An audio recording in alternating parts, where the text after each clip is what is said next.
అందరికీ నమస్కారం. శ్రీమాత్రే నమః. శ్రీ మహాగణాధిపతయే నమః. ఓం శ్రీ గురుభ్యో నమః. శ్రీ మహాసరస్వత్యై నమః. అందరికీ శ్రీ పరాభవ నామ సంవత్సర ఉగాది శుభాకాంక్షలు. మరి ఈ ద్వాదశ రాశుల్లో ఏ రాశి వరకు ఎలా ఉందో ఇవాళ తెలుసుకుందాం. ముందుగా మేషరాశి. మేషరాశి వారికి అందులో అశ్విని నక్షత్రం, భరణి నక్షత్రం, కృత్తిక నక్షత్రం 1వ పాదం, ఇలా ఆదాయం 11, వ్యయం 5, రాజపూజ్యం 2, అవమానం 4. ఈ మేషరాశి వారు చూసుకుంటే ఈ ఏడాది మీకు అనుకూలమైన కాలం. డిసెంబర్ ఆరంభం వరకు కూడా లాభస్థానంలో రాహు సంచారం కార్యసిద్ధిని ప్రసాదిస్తుంది. అన్ని వైపుల నుంచి డబ్బు ప్రవహిస్తుంది. వ్యయాలు నియంత్రణలో ఉంటాయి. రాజ్యపూజ్యం కంటే అవమానం ఎక్కువగా కనిపిస్తుంది కాబట్టి మాట విలువను కాపాడుకోవాలి. రాహు రాజ్యస్థానంలో ఉండటంతో వృత్తి, ఉద్యోగ, వ్యాపారాల్లో వరుస విజయాలు సిద్ధిస్తాయి. గతంలోని ప్రయత్నాలు ఓ కొలిక్కి వస్తాయి. సమాజంలో కీర్తి పెరుగుతుంది. శనీశ్వరుడు వ్యయస్థానాన్ని ఆక్రమించడం వల్ల అనుకోని ఖర్చులు ఎదురవుతాయి. సంవత్సర ప్రథమార్థంలో గురువు తృతీయంలో ఉంటాడు కాబట్టి తోబుట్టువులతో సఖ్యతగా మెలగాలి. జూన్ 2 నుంచి గురువు ఉచ్చస్థితిలో అంటే 4వ రాశిలో కొలువుదీరుతాడు. ఆ ప్రభావంతో గృహ సంబంధమైన విషయాల్లో ఇబ్బందులు తలెత్తవచ్చు. ఈ సంవత్సరం అక్టోబర్ నుంచి విద్యార్థులకు, ఉద్యోగార్థులకు అత్యంత అనుకూలం. దైవబలం పెరుగుతుంది. పిల్లల విషయంలో శుభవార్తలు వింటారు. ప్రయాణాల్లో తగిన జాగ్రత్తలు తీసుకోవాలి. ఆధ్యాత్మిక చింతనను పెంచుకోవాలి.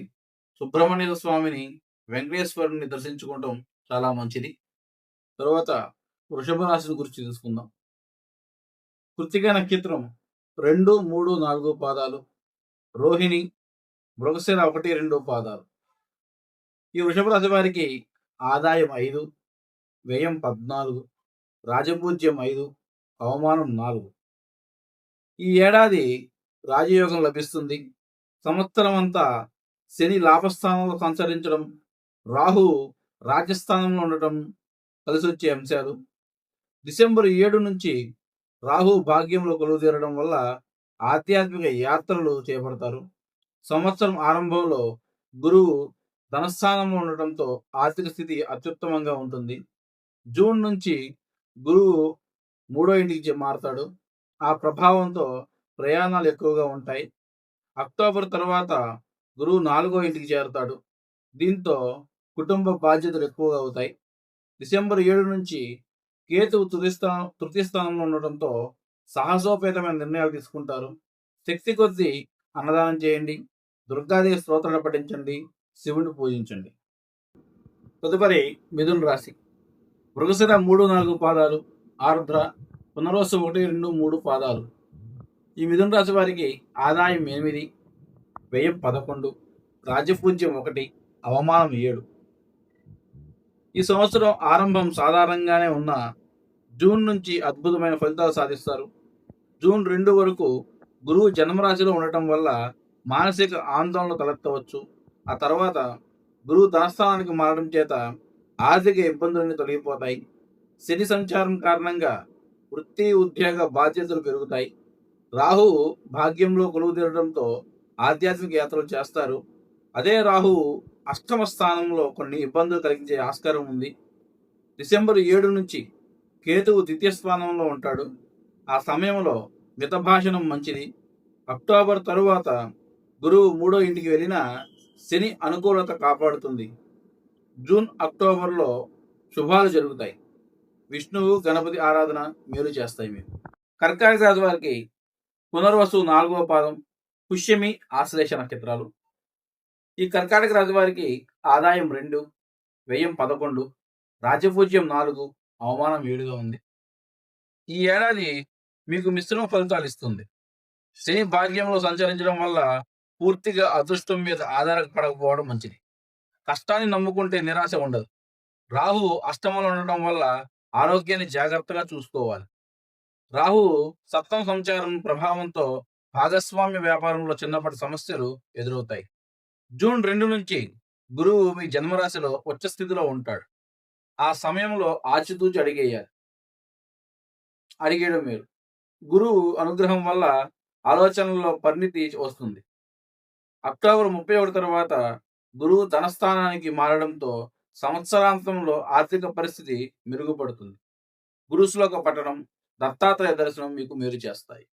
సింహరాశి. సింహరాశి వారికి మఖా నక్షత్రం, కుబ్బ, ఉత్తర 1వ పాదం. ఈ సింహరాశి వారికి ఆదాయం 5, వ్యయం 5 సరి సమానంగా ఉన్నాయి. రాజ్యపూజ్యం 7, అవమానం 7 ఇది కూడా సరి సమానంగా ఉంది. ఈ సంవత్సరం ప్రయత్నాన్ని బట్టి ఫలితాలు ఉంటాయి. ఈ ఏడాదంతా అష్టమ శని ప్రభావంతో పనుల్లో జాప్యం ఉంటుంది. జూన్ 2 వరకు గురువు లాభస్థానంలో ఉండటం మీకు అనుకూలిస్తుంది. ముఖ్య కార్యక్రమాల్లో దైవబలం సహకరిస్తుంది. అలాగే సమిష్టి నిర్ణయాలతో ఉత్తమ ఫలితాలు సాధిస్తారు. ఉద్యోగంలో కలిసి వస్తుంది. వ్యాపారం లాభదాయకంగా ఉంటుంది. ఇంట్లో శుభకార్యాలు జరుగుతాయి. మిత్రుల సాయం అందుతుంది. జూన్ నుంచి గురువు ద్వాదశ సంచారం, రాహు తత్వం సంచారం వల్ల వైవాహిక జీవితంలోనూ కొంత తడబాటు ఉంటుంది. రాహు షష్టంలో సంచరిస్తున్నందున శత్రువులపైన సులభంగా విజయం సాధిస్తారు. ప్రతి శనివారం శనికి తైలాభిషేకం చేయించాలి. రోజు హనుమాన్ చాలీసా పఠించడం మీకు ఎంతో మంచిది. తదుపరి కన్యా రాశి. ఉత్తర 2, 3, 4 పాదాలు, హస్త, చిత్త 1, 2 పాదాలు. ఆదాయం 8, వ్యయం 11, రాజపూజ్యం 3, అవమానం 3. ఈ ఏడాది విజయవంతంగా సాగిపోతుంది. రాహు షష్టంలో ఉండటంతో కొత్త బలం వస్తుంది. శత్రువులపైన విజయం సాధిస్తారు. కోర్టు వ్యాజ్యాలు, రుణబాధల నుంచి బయటపడతారు. గృహ నిర్మాణానికి పరిస్థితులు అనుకూలిస్తాయి. మీ వల్ల కొందరికి ఉపకారం జరుగుతుంది. జీవిత ఆశయాలు ఒక్కొక్కటిగా నెరవేరుతాయి. వృత్తి, ఉద్యోగ, వ్యాపారాల్లో రాణిస్తారు. పోటీ పరీక్షల్లో విజయాలు సాధిస్తారు. రాహు డిసెంబర్ నుంచి పంచమంలో ఉన్న కారణంగా పిల్లలు మంచి చెడులు విషయంలో మరింత శ్రద్ధ పెట్టాలి. జూన్ 2 నుంచి అక్టోబర్ 31 వరకు గురువు లాభస్థానంలో ఉచ్చస్థితిలో ఉంటాడు. దీనివల్ల ధనయోగం, పదోన్నతులు వర్తిస్తాయి. అక్టోబర్ తరువాత గురువు 12వ ఇంటికి వెళ్ళడం వల్ల శుభకార్యాలు చేపడతారు. కేతువు డిసెంబర్ వరకు ద్వాదశంలో ఉంటూ మానసిక చైతన్యం తగ్గిస్తాడు. ఆ సమయంలో మనోబలంతో ఉత్సాహాన్ని పెంచుకోవాలి. గణపతి పూజ, రుద్రాభిషేకం మీకు మేలు చేకూరు. తులారాశి వారిని చూసుకుందాం. ఈ తులారాశిలో చిత్త 3, 4 పాదాలు, స్వాతి, విశాఖ 1, 2, 3 పాదాలు. ఈ తులారాశి వారికి ఆదాయం 5, వ్యయం 14, రాజ్యపూజ్యం 6, అవమానం 3గా ఉన్నాయి.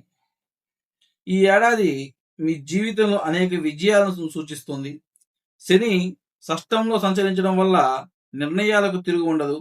రాజయోగం సూచితం. జూన్ 2 వరకు గురువు భాగ్యస్థానంలో ఉండటంతో తలపెట్టిన పనులు విజయవంతంగా పూర్తవుతాయి. విదేశీ యానానికి, ఉన్నత విద్యలకు తగిన సమయం. జూన్ నుంచి గురువు 10వ ఇంటికి మారిన వృత్తిలో మాత్రం స్థిరత్వం ఉంటుంది. ఈ దశలో ఏకాగ్రత చాలా అవసరం. కేతువు లాభస్థానంలో ఉండటంతో ఆధ్యాత్మిక ప్రయోజనాలు పొందుతారు. రాహు పంచమ స్థానంలో ఉన్న కారణంగా పిల్లల వికాసం మీద దృష్టి పెట్టాల్సి ఉంటుంది. అక్టోబర్ తరువాత గురువు లాభస్థానానికి చేరుకుంటాడు. దత్తాత్రేయ స్తోత్రం. వృశ్చిక రాశిని చూసుకుందాం. ఈ వృశ్చిక రాశిలో విశాఖ 4వ పాదం, అనురాధ, జ్యేష్ఠ నక్షత్రం ఉన్నాయి. వీరికి ఆదాయం 11, వ్యయం 5, రాజ్యపూజ్యం 2, అవమానం 6. ఈ సంవత్సరం మిశ్రమ ఫలితాలు ఉన్న దైవబలం మిమ్మల్ని సదా కాపాడుతుంది. జూన్ 2 వరకు గురువు అష్టమంలో ఉండటం వల్ల ఆర్థిక ఇబ్బందులు, ఆరోగ్య సమస్యలు ఒత్తిడికి గురి చేస్తాయి. కానీ జూన్ 2 నుంచి భాగ్యస్థానానికి రావడంతో ఉచ్చస్థితి మొదలవుతుంది. శని పంచమంలో, రాహువు ఉండటం చతుర్థంలో ఉండటం వల్ల గృహ వాతావరణంలో ప్రశాంతత లోపించి ప్రమాదం ఉంది. పిల్లల చదువులపై దృష్టి పెట్టాలి. రాహువు తృతీయ స్థానంలో ఉండటం కలిసొచ్చే విషయం. కేతువు రాజ్యంలో ఉండటం వల్ల వృత్తి, ఉద్యోగాల్లో నిబద్ధత పెరుగుతుంది. కానీ గుర్తింపులో ఆలస్యం కావచ్చు. భాగ్య బృహస్పతి యోగం ఉత్తరార్ధంలో విద్యాపరమైన ఉన్నతిని ప్రసాదిస్తుంది. శివ పూజ, రాహు ధ్యానం శుభకరం మీకు. ధనస్సు రాశి, ఇందులో మూల నక్షత్రం పూర్వాషాఢ, ఉత్తరాషాఢ 1వ పాదం. ఈ ధనుస్సు రాశి వారికి ఆదాయం 14, వ్యయం 11, రాజ్యపూజ్యం 5, అవమానం 6. అన్ని విధాలుగా అనుకూలమైన సంవత్సరం. గురుబలం వల్ల ఈ ఏడాది ప్రారంభం, చివరి భాగాల్లో మరింత మేలు జరుగుతుంది. శని చతుర్థ స్థానంలో ఉండటం, అర్ధాష్టమ శని కొంతమేర ప్రతికూల ఫలితాలు కారణం అవుతుంది. పని ఒత్తిడి కారణంగా మానసిక ప్రశాంతత లోపించే ప్రమాదం ఉంది. ఎట్టి పరిస్థితుల్లోనూ సహనాన్ని విడిచిపెట్టకూడదు. వాహన వేగాన్ని నియంత్రించుకోండి. అయితే రాహు తృతీయంలో పరాక్రమ స్థానంలో ఉండటం వల్ల కలిసి వచ్చే విషయం. అదే రాహు వాక్స్థానంలో ఉన్నాడు కాబట్టి ప్రశాంతంగా సంభాషించాలి. శక్తికి మించిన వాగ్దానాలు చేయకండి. జూన్ 2 వరకు సప్తమంలో ఉండటం వల్ల శుభ ఫలితాలు ఉంటాయి. వివాహ ప్రయత్నాలు ఫలిస్తాయి. భాగస్వామ్య వ్యాపారాలు లాభిస్తాయి. విద్యార్థులు పురోగతిని సాధిస్తారు. గురుబలం అదృష్టాన్ని ప్రసాదిస్తుంది. జూన్ నుంచి గురువు 8వ ఇంటికి మారడం వల్ల ఆర్థిక వ్యవహారాల్లో జాగ్రత్తగా ఉండాలి. స్వబుద్ధితో నిర్ణయాలు తీసుకోవాలి. అక్టోబర్ 31 తర్వాత గురువు 9వ ఇంటికి మారడంతో పరిస్థితులు మెరుగుపడతాయి. వృత్తి, ఉద్యోగ, వ్యాపారాలు కలిసొస్తాయి. ఆధ్యాత్మిక బలం పెరుగుతుంది. దక్షిణామూర్తి స్తోత్రం, శని స్తోత్రం పఠించండి. ఇప్పుడు మకర రాశిని చూద్దాం. మకర రాశి వారికి ఉత్తరాషాఢ 2, 3, 4 పాదాలు, శ్రవణం, ధనిష్ట 1, 2 పాదాలు. ఈ మకర రాశి వారికి ఆదాయం 2, వ్యయం 8, రాజ్యపూజ్యం 1, అవమానం 2గా ఉన్నాయి.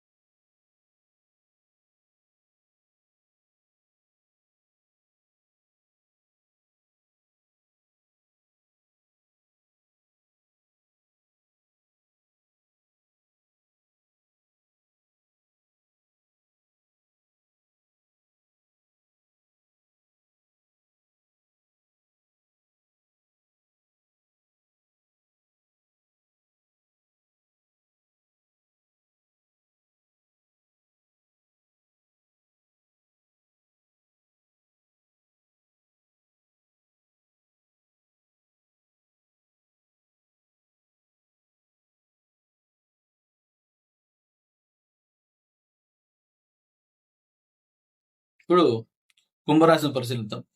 ఈ కుంభరాశిలో ధనిష్ట 3, 4 పాదాలు, శతభిషం, పూర్వభాద్ర 1, 2, 3 పాదాలు. ఈ కుంభరాశి వారికి ఆదాయం 2, వ్యయం 8, రాజపూజ్యం 4, అవమానం 2గా ఉంది. ఈ ఏడాది సాధ్యమైనంత వరకు సానుకూల ఫలితాలను అందిస్తుంది. ఏలినాటి శని 2వ దశలో ఉండటం అనేక శారీరక, మానసిక ఒత్తిడికి కారణమవుతుంది. జూన్ 2 వరకు గురువు పంచమ స్థానంలో కొలువు తీరడం వల్ల పుష్కలమైన దైవానుగ్రహం అందుతుంది. అందివచ్చిన ప్రతి అవకాశాన్ని సద్వినియోగం చేసుకోండి. విద్యార్థులకు మరింత ఏకాగ్రతతో సాధన చేయాలి. జూన్ నుంచి గురువు 6వ ఇంటికి వెళ్ళడం రుణ సమస్యలకు ఆస్కారం కల్పిస్తుంది. శని ద్వితీయంలో ఉండటం వల్ల ఆరోగ్యాన్ని కాపాడుకోవాలి. షష్టంలో కేతువు శత్రువులపై విజయాన్ని అందిస్తాడు. అక్టోబర్ తరువాత గురువు 7వ స్థానానికి రావడం ఊరటనిచ్చే పరిణామం. ఆంజనేయుని ఆరాధించాలి. ఇప్పుడు మీనరాశిని పరిశీలిద్దాం. ఈ మీనరాశిలో పూర్వభాద్ర 4వ పాదం, ఉత్తరాభాద్ర, రేవతి నక్షత్రాలు ఉన్నాయి. వీరికి ఆదాయం 14, వ్యయం 11, రాజపూజ్యం 7, అవమానం 2గా ఉన్నాయి. ఈ సంవత్సరం ఆదాయంతో పాటు ఖర్చులు అధికంగానే ఉంటాయి. ఈ ఏడాది ఏలినాటి శని అంటే జన్మశని ఉంది. ఆ ప్రభావాన్ని నిలువరించడానికి సకల జాగ్రత్తలు తీసుకోవాలి. రాహువు ద్వాదశంలో సంచరించడం వల్ల నిద్రలేమి, దూర ప్రయాణాలు, వృధా వ్యయాలు తప్పకపోవచ్చు. తదుపరి దశలో లాభస్థానంలో రాహువు సంచారం కార్యసిద్ధిని ప్రసాదిస్తుంది. ఆర్థికంగా వెసులుబాటు కలుగుతుంది. దీర్ఘకాలిక ప్రయోజనాలు ఉంటాయి. జూన్ 2 నుంచి అక్టోబర్ 31 వరకు గురువు పంచమంలో ఉచ్చస్థితిలో సంచరించడం కలిసొచ్చే విషయం. సంవత్సరం చివరి భాగంలో షష్టమ స్థానంలో గురుబలం తగ్గుతుంది. అన్ని విషయాల్లోనూ జాగ్రత్తగా ఉండాలి. దక్షిణామూర్తి స్తోత్రం, గురుగ్రహ శ్లోకం చదువుకోవాలి. విష్ణుమూర్తి ఆలయాన్ని సందర్శించడం మీకు ఎంతో మేలును చేకూరుస్తుంది.